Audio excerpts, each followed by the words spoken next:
From JBS Studios in Greater New York, this is the JBS News Update with Teisha Bader. I'm Teisha Bader with the JBS News Update for Tuesday, October the 24th, 2023. We open with an attempted Hamas attack by sea when divers from the terror group in Gaza tried to sneak onto Israeli shores tonight and were thwarted by the IDF. The IDF said naval fighters attacked a terrorist cell that tried to penetrate into Israeli territory in the Zikim area through the sea. Fighter jets attacked the military installation from which the terrorists left. IDF forces continue scanning the area. There are varying reports in Israeli media as to the number of Hamas terrorists involved in and killed in the attempted infiltration, placing the number between 4 and 8. Meanwhile, rocket barrages from Gaza continued today at Israel, including a rocket that is said to have hit a home in Alfei Menashe in Samaria, the West Bank. No injuries were reported there. A slew of rockets were also fired at southern Israel and central Israel. 2 people were said to have been lightly hurt by rocket shrapnel in Be'er Yaakov and Chulon, and 3 people were hurt while running to bomb shelters in Tel Aviv, in Yavne and near Kfar Saba, respectively. And the IDF continues to defend its northern border with a number of attempted attacks by terror cells in Lebanon throughout the day. This evening, the IDF said it attacked 3 terrorist squads in the Lebanese border area. A remotely manned aircraft attacked 2 terrorist squads earlier that were firing mortars and anti-tank missiles at IDF positions, it said, on the Lebanese border. French President Emmanuel Macron arrived in Israel today and met with Israeli Prime Minister Benjamin Netanyahu, reaffirming that France stands in solidarity with Israel after the October 7th Hamas massacre and stands by Israel in its continued fight against terror.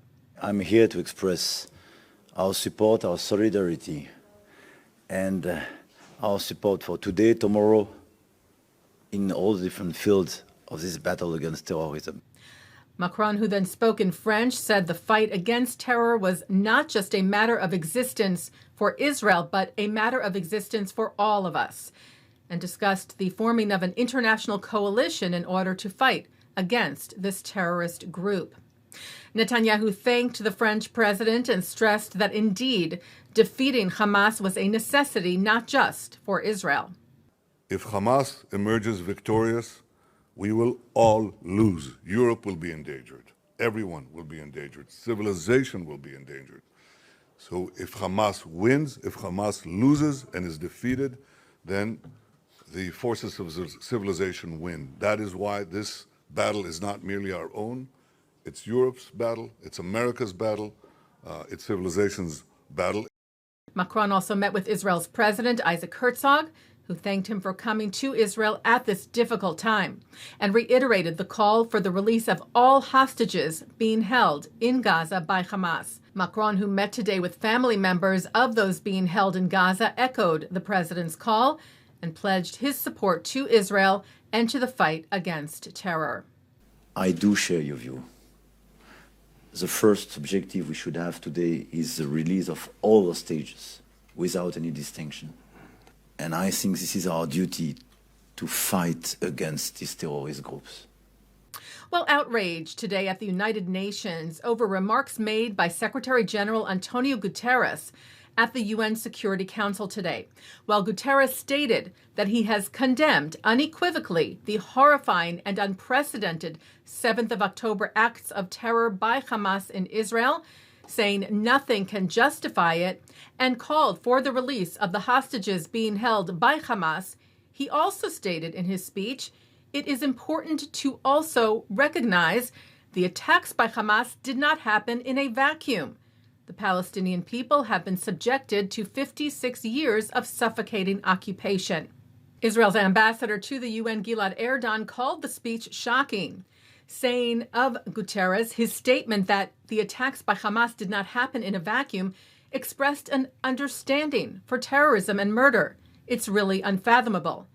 Adding that the UN Secretary General, who shows understanding for the campaign of mass murder of children, women, and the elderly, is not fit to lead the UN. I call on him to resign immediately. Israel's Foreign Minister Eli Cohen came to the UN today for the Security Council session, accompanied by families of the hostages who were greeted by a show of support outside the UN. Cohen saying he was there to demand that the international community act for the immediate release of all the abductees and to stand by our side, he said, in the task of erasing the monsters of Hamas from the face of the earth. Cohen was supposed to meet with the Secretary General, but after Guterres' statements this morning, Cohen said he would not be doing so. He said after October the 7th, there is no room for a balanced approach. The number of hostages remaining in Hamas captivity in Gaza is now said to be 220, after 2 elderly Israeli women were released by the terror group last night. 79-year-old Nurit Cooper and 85-year-old Yocheved Lifshitz, who were taken from their homes in kibbutz Nir Oz on October the 7th during the massacre and held in captivity for the last 17 days. Released from Gaza into Egypt late last night, facilitated by the International Red Cross, transferred to the IDF, taken to an Israeli hospital for examination, and reunited with family members. The husbands of the 2 women remain in captivity. Taking a look now at our programming for tonight on JBS for Tuesday, October the 24th.